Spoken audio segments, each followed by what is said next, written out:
What is the scope for CFP certificates in the financial services sector today, according to you? Today financial planning industry is in its infancy.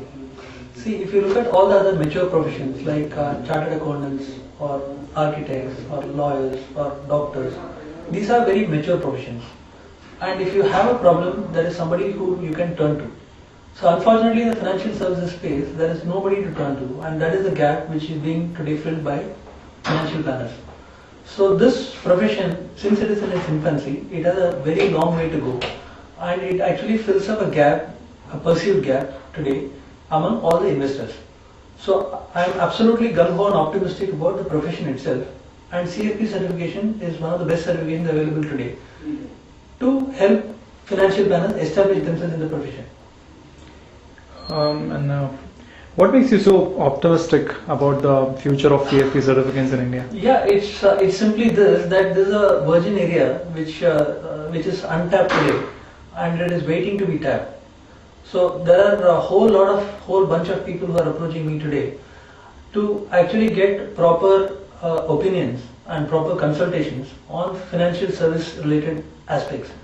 So without actually, this is my personal experience, without actually advertising or actually going ahead and marketing myself or my services, I'm able to get a whole legion of customers who are actually willing to pay a fee and seek my advice.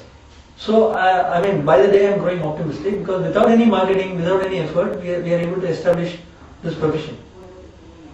And how critical do you think will be the role of CFP certificates in the financial advisory industry in the coming years?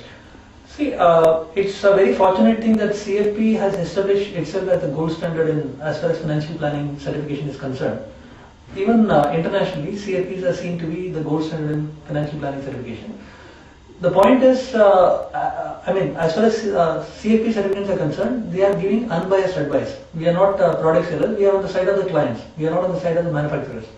So from that point of view, we are going to be people who can be trusted by the clients, and that is precisely why this profession will establish and it will grow. Because currently there is nobody who is advising them properly. A lot of CFP certificates do come to me and ask me whether this financial planning is a viable profession. A lot of people have trepidation whether they can actually establish themselves as financial planners and somebody will pay a fee, and whether it is a viable profession to actually start off on one's own.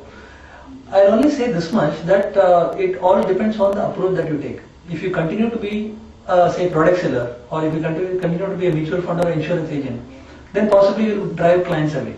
But if you actually take the consultancy advisory approach, that is what clients are looking out for, and people do not have any inhibition to pay a fee. This again I am telling you from my personal experience, and those of us who are currently in practice, we have all been able to get a fee for advice rendered.